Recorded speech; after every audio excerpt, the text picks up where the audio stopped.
Igreja Açores, o programa com a atualidade da Diocese de Angra, para ouvir ao domingo, ao meio-dia, na sua Antena 1 Açores. Olá, seja bem-vindo a este Igreja Açores, edição que antevê o Natal. Obrigada por estar connosco. No programa de hoje vamos conhecer as tradições de Natal em algumas ouvidorias e vamos também saber porque Maduro Dias sempre gostou de presépios. Fique connosco. Mas abrimos este programa com a mensagem de Natal do Bispo Dom João Lavrador. Eu vim para que tenham vida e a tenham em abundância. Em cada Natal, marcado pelo nascimento de Jesus de Nazaré, Filho de Deus, o ser humano, pessoal e comunitariamente, reveste-se de alegria e de esperança. A sociedade, marcada pelo consumismo, não deixa de ser alertada para quem vive ao lado, muitas vezes na exclusão, para lhe despertar a consciência que a vida só pode ser portadora de esperança e de alegria se torna partilha em autêntica fraternidade. De igual modo, a cultura atual, fechada no humanismo sem a expressão da transcendência, é desafiada a abrir-se para o futuro que liberta o presente e lhe dá sentido, e por isso é interpelada a ver os sinais da presença de Deus na história dos homens. Mas também os cristãos e as comunidades cristãs são convidados a renovarem e a revigorarem as suas vidas na comunhão com Deus, que toma a iniciativa de vir ao encontro dos homens e mulheres para lhes oferecer o sentido pleno para a existência humana, que se reconhece e experimenta no amor vivido e partilhado. É muito atual a expressão de Jesus de Nazaré que dirige aos seus contemporâneos e neles aos homens de todos os tempos, quando afirma: Eu vim para que tenham a vida e a tenham em abundância. Ao longo da história, o principal problema da pessoa é a vida. Saber de onde vem, para que se vive, para onde ela nos encaminha e como vivê-la com a plenitude de realização e de sentido. Se a vida foi sempre uma questão aberta para o ser humano, então deparamos-nos com a necessidade de encontrar naquele que é o Senhor e autor da vida a resposta a todas as questões que se colocam à pessoa sobre a sua realização e missão. Tendo Deus falado de muitos modos, ao longo dos tempos, nos últimos, falou-nos no seu próprio Filho. Este menino, que nos é apresentado no presépio, é verdadeiramente o Filho de Deus, que nos vem revelar não só a Deus, mas também o que o homem é em si mesmo, o sentido da sua existência, o valor da vida e o caminho do amor. Para o ser humano, que não sabe o que fazer com a vida, e por isso a maltrata, a desvaloriza, se apropria dela e se deleita em imprimir-lhe os sinais de morte, é urgente e imperioso conduzir a pessoa humana, em qualquer contexto cultural, religioso, social ou étnico, para fazer o caminho até ao presépio, onde se encontrará não só com a presença pessoal de Deus, mas também com a resposta profunda, embora velada, ao sentido da existência humana. Esta experiência foi feita pelos pobres pastores que, na sua humilde fragilidade, esperavam a libertação que Deus tinha prometido. Mas, igualmente, foi feita pelo percurso dos homens da inteligência, da ciência e do conhecimento, que, na época, se inquietavam por obter respostas seguras para as suas interpelações. Também hoje, o presépio, onde encontramos a palavra eterna de Deus, encarnada na nossa história, na fragilidade de uma criança, é o forte e surpreendente convite a todos para se encontrarem com a fonte da vida e nela beberem da realização plena que se nos oferece. Mas os peregrinos da primeira hora ensinam-nos que há algumas disposições para este encontro. Desde logo o despojamento e o deixarmos desinstalar do nosso conforto pessoal, racional, religioso e emocional. Encetar um caminho com a sua aridez e incômodo, até chegar ao local do encontro. Descobrir, ao longo da caminhada, os sinais de Deus que vêm da contemplação da natureza ou do clamor dos nossos contemporâneos. Percorrer o caminho do amor, da entrega pessoal e da descoberta do outro como irmão. No contexto de uma cultura de morte, numa sociedade que não sabe como viver a vida em plena realização, urge percorrer os caminhos que levam até Jesus de Nazaré para aprender a viver no amor e fazer dele uma missão permanente. Deste modo, podemos oferecer esperança aos idosos, aos doentes, mesmo os que estão em maior sofrimento, aos excluídos da sociedade, aos pobres e aos abandonados, aos imigrantes e aos prisioneiros, porque o amor é vida, é alegria, é esperança e é missão junto de todos os que imploram de nós os gestos concretos para saborearem nas fontes da vida a alegria plena. Desejar a todos votos de um santo e feliz Natal, aos idosos, aos doentes, aos imigrantes, aos prisioneiros, aos pobres e excluídos, é aprender junto do presépio o caminho do amor que nos é oferecido por Deus e se revela em Jesus de Nazaré, o menino que nasce na nossa humanidade, para o viver na entrega de todos e cada um de nós junto dos nossos irmãos. Para todos os diocesanos, na região autónoma e na diáspora, um santo e feliz Natal. Na ouvidoria da Horta, este Natal contará com a presença do prelado açoriano. O bispo de Angra vai presidir as celebrações do Natal do Senhor na Igreja Matriz da Horta. No dia 24, a missa de Natal será à meia-noite, com transmissão direta na RTP Açores, e no dia de Natal, a 25, Dom João Lavrador presidirá a uma missa na Igreja do Carmo às 8h30 da manhã e depois à missa da Solenidade de Natal às 18h na Matriz. Para o ouvidor, Padre Marco Luciano Carvalho, é um momento importante para uma ouvidoria que já se prepara para a época desde o arranque do Advento. Uma caminhada própria, uma caminhada de Advento realizada em cada paróquia e que contou também com um misto daquilo que se faz nesta altura, que não é só um aspecto celebrativo que envolve as pessoas nas celebrações, particularmente as dominicais, mas também com uma componente sociocaritativa. Por isso mesmo, nesta altura, foi um momento em que muitas paróquias, aliás quase todas, realizaram campanhas de Advento numa linha também da pastoral social, não prevendo só a componente celebrativa, mas também completando a componente celebrativa com uma vertente de caridade. Foram recolhidos géneros alimentares em todas as paróquias que vão ser distribuídos pelos núcleos de Cáritas da ilha e por outros grupos que se dedicam a ajudar os mais necessitados do Faial. A já tradicional novena de Natal voltou a ser uma realidade em 2019, com a novidade de estar a chegar via rádio às comunidades açorianas. A novena está a ser transmitida pela Semanário Rádio, que é, enfim, um projeto local do Faial, mas depois ganhou outra projeção também com outras rádios dos Estados Unidos da América, que se associaram precisamente a esta iniciativa e que estão a transmitir também, logicamente indiferido, a novena por causa do fuso horário. O ouvidor destaca ainda a vivência do Natal numa paróquia muito específica. Nós temos uma paróquia na ilha que eu penso que isto não existe em muitos casos destes, que o Natal é vivido em comunidade paroquial, coisa que talvez não antigamente fosse feita em algumas paróquias, mas hoje em dia, na paróquia da Praia do Norte, na Ilha do Faial, as pessoas, em vez de passarem o Natal em casa, passam o Natal em paróquia e em comunidade, durante a tarde, umas com as outras, em convívio. Ainda na ouvidoria do Faial vão decorrer nestas festividades alguns momentos culturais. Um concerto pela Filarmónica Artista Faialense, a 28 de dezembro na Igreja de Nossa Senhora do Carmo, e o tradicional Tedeu na Igreja Matriz da Horta, a 31 de dezembro. Em setembro de 2016, a Paróquia da Sé iniciou um projeto intitulado A Porta da Misericórdia. Partiu de uma paroquiana, Maria do Céu Ornelas, e foi de imediato acolhido pelos párocos. O padre Duarte Rosa é um dos mentores da iniciativa solidária. Aparece por sugestão de uma paroquiana da Sé, a Maria do Céu Ornelas, que tinha filhas a fazer voluntariado em África, hoje uma é religiosa, e estavam muito inseridas as filhas dela no projeto de Refood em Lisboa.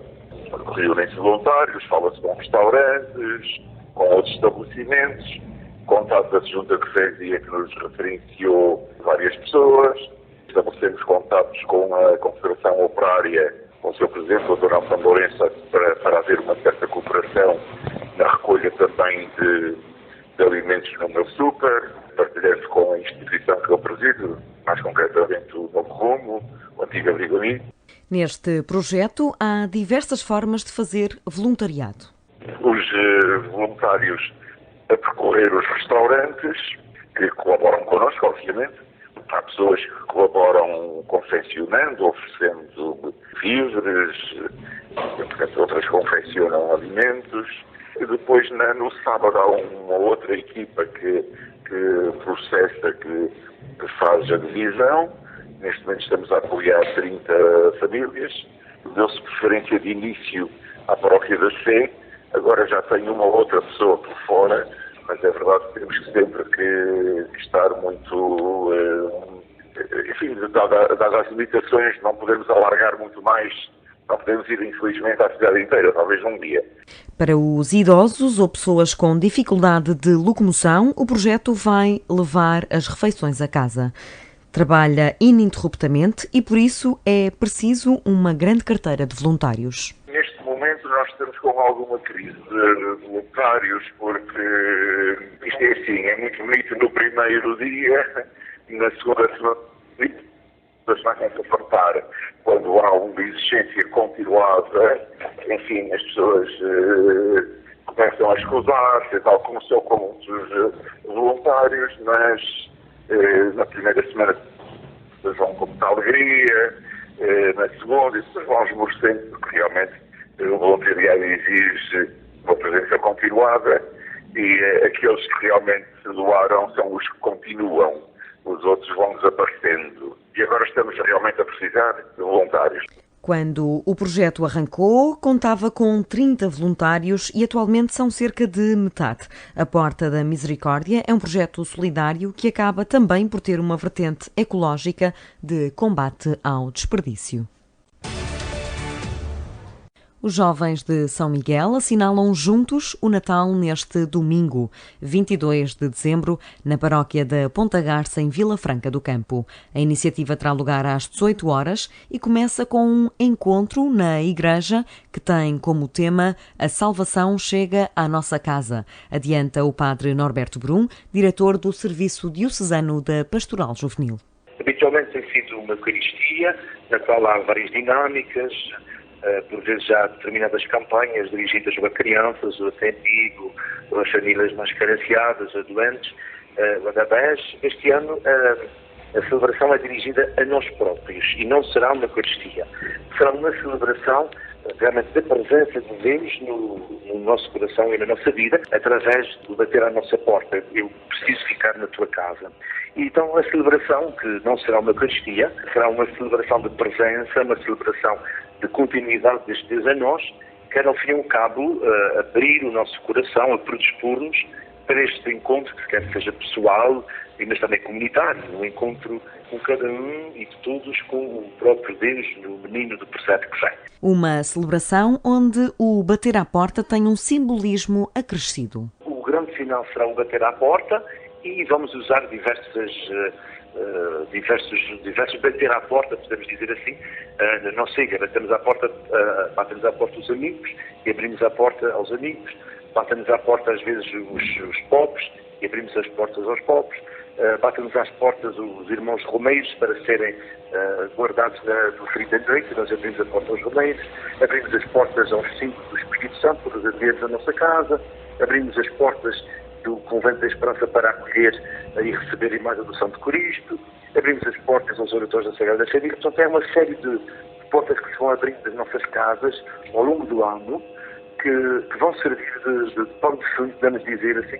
Todos os anos, os jovens miquelenses reúnem-se nesta época. Este ano, a iniciativa que reúne os jovens de vários grupos realiza-se no domingo que precede o Natal. Na ouvidoria do Faial, no Natal, já não se dispensa a missa da Aurora. Na paróquia de Santa Bárbara dos Cedros, assinala-se pelo 7º ano a celebração matutina às 7 da manhã e que reúne cerca de meia centena de participantes todos os anos. Uma celebração com a participação do coro paroquial, cujas vozes são acordadas mais cedo, diz o pároco Bruno Rodrigues. Às 6h30 da manhã, os sinos começam a repicar, a convocar todas as pessoas para a missa da Aurora. Depois, às 7 horas, é a hora da celebração da Eucaristia. Nesta celebração, o coro também participa, o grupo coral vem cantar, que é um bocado agressivo, para quem esteve, se calhar, a descansar e a dormir pela noite dentro e tem que começar a cantar logo cedo, tem que fazer alguns exercícios e tem que ter muito cuidado. E isso é uma mais-valia para nós, podermos ter uma celebração matutina, digamos assim, e animada pelo grupo coral. Vêm pessoas não só da comunidade da paróquia, vêm pessoas de outras paróquias daqui vizinhas, participam nesta Eucaristia por ser cedo e, se calhar, por depois ficarem disponíveis para estarem mais livres para organizarem os seus almoços de Natal e os seus convívios e visitas familiares. E depois, no final, temos sempre uma lembrança para distribuir a todas as pessoas, um chocolate, alguma lembrança que marca aquele momento, e é sempre uma forma interessante depois de dar as boas festas às pessoas que participam na Eucaristia.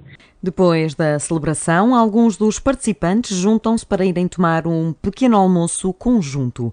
O objetivo do sacerdote é que, com o passar dos anos, a refeição seja cada vez mais participada, já que o acolhimento da comunidade à Missa da Aurora foi também sendo surpreendente. O ideal seria certamente um dia fazer um pequeno almoço comunitário, isso é que era interessante. Podemos sonhar e se calhar um dia realizar e concretizar.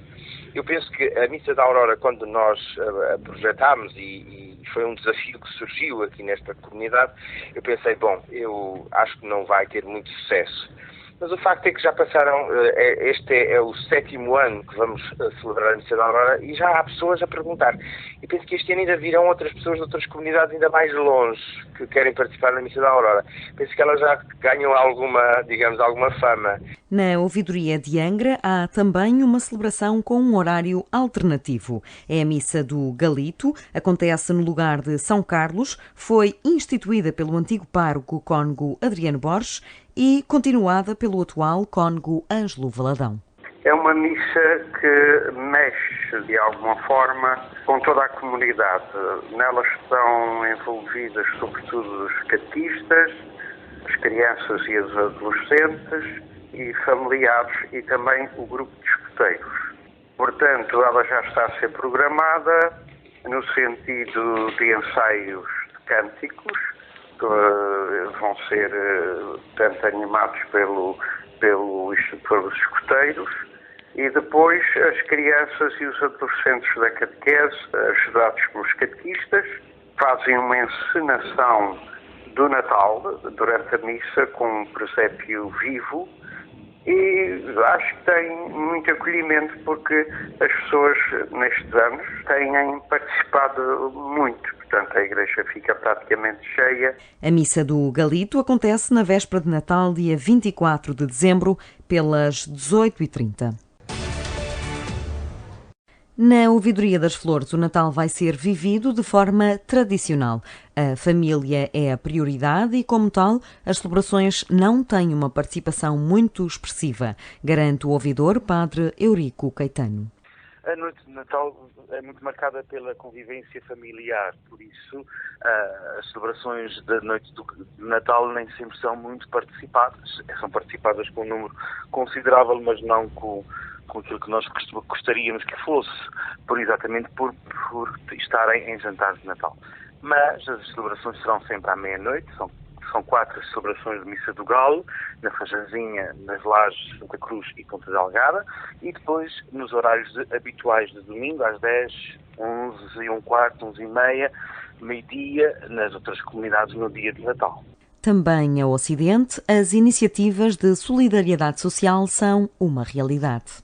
Neste momento já está a decorrer uma campanha de angariação de alimentos e há sempre este querer que haja encontros intergeracionais. A ouvidoria tem promovido e vai continuar a promover que haja este encontro intergeracional, nomeadamente com a catequese dos lares, nomeadamente com os nossos idosos, para que nessa época, quando a família não está, quando não marca a sua presença, não se sintam abandonados, não se sintam sós. Portanto, também há esta preocupação aqui ao Ocidente de nós, apesar de sabermos que a maior parte das pessoas possa viver em família e em clima de alegria, há quem não o tenha e, portanto, também queremos minimizar e fazer com que nesta época as pessoas possam sentir queridas e que alguém se preocupe com elas. Não é?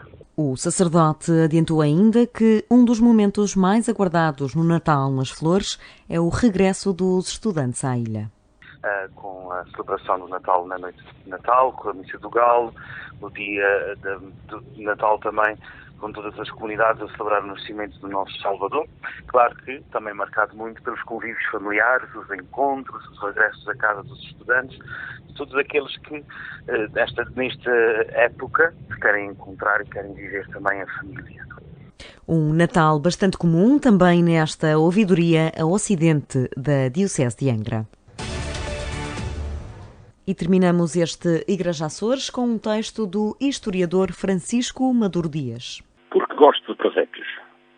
Gosto de presépios por uma mancha de razões, umas mais religiosas, outras mais culturais, outras mais sociais, outras simplesmente porque sim, mas gosto. Desde antes de me conhecer como gente que tinha presépios em casa, vários, até a maioria deles antigos, dentro de caixas de madeira, com portas de madeira ou de vidro, que se abriam pouco antes do Natal e ficavam abertas por esses dias adiante até ao Dia de Reis. Havia um de que gostava em especial, na Igreja da Sé, infelizmente desaparecido com as consequências do sismo de 1 de janeiro de 80. Era uma beleza, cheio de bonecos e de cenas que aprendi ser do século XVIII. Havia outros, sobretudo em igrejas como a da Terra Chã, também dentro do armário e muito, muito. Por outro lado, havia os presépios mecânicos, de que talvez um dos melhores para recordar o género seja o que ainda é mostrado no Museu Municipal da Ribeira Grande, o presépio dito do Senhor Prior, ou um que é apresentado na Praia da Vitória numa casa particular. Por aqui e ali, algumas pessoas faziam presépios assim grandes, complicados, multicoloridos, e a gente entrava nessas casas e dava com salas cheias de cenas e de animações mecânicas, umas mais relacionadas com a natividade, outras tão estranhas como uma banda de música num coreto, uma matança de porco ou uma procissão de padroeiro. As razões pelas quais gosto de um presépio vão, porém, mais longe e mais fundo e explicam-se por duas ideias simples: multiculturalidade e inclusão. Explico-me. Surgindo no século XIII, em 1223, em Grécia, não muito longe de Assis, a ideia de presépio que temos hoje surgiu com a vontade de São Francisco de Assis em revisitar a pobreza do nascimento do Salvador. Fez aquilo que muitos chamam atualizar, ou seja, trazer ao tempo atual acontecimentos anteriores no tempo e no espaço. Arranjou uma gruta, animais de acordo com o Evangelho, uma manjedoura e, tanto quanto parece ser verdade, nem sequer quis lá ter um casal a representar a cena. Digamos que quis montar o cenário e fazer os presentes pensar e visualizar o resto. O interessante para mim é a forma como todos os seguidores de Francisco de Assis foram acrescentando cenas e, ao longo dos séculos, todos os anos, essa revisitação dos momentos principais de Belém é retirada da história e remisturada com o cotidiano de cada tempo e lugar. A integração entre história, factos verídicos e cenas do cotidiano de cada região tornou o presépio um momento estético singular, onde o tempo desaparece e tudo e todos têm lugar, como os maravilhosos presépios italianos napolitanos nos mostram, ou como, em cada lugar, alguém pode instalar a cena mais estranha, como um presépio onde havia um aeroporto. O presépio é, sem dúvida, um dos mais interessantes lugares onde todos nos podemos encontrar. E é, ao mesmo tempo, um sítio onde a cultura de cada um e de cada grupo podem estar presentes, lado a lado, com diversas geografias e tempos. Presépio, lugar de inclusão e convivialidade? Sem dúvida, se quisermos, claro. Boas festas e Feliz Natal. É por isto e por muito mais que nós todos adoramos o presépio. Que tenham um santo e feliz Natal. O Igreja Açores regressa na próxima semana. Igreja Açores, o programa com a atualidade da Diocese de Angra para ouvir ao domingo, ao meio-dia, na sua Antena 1 Açores.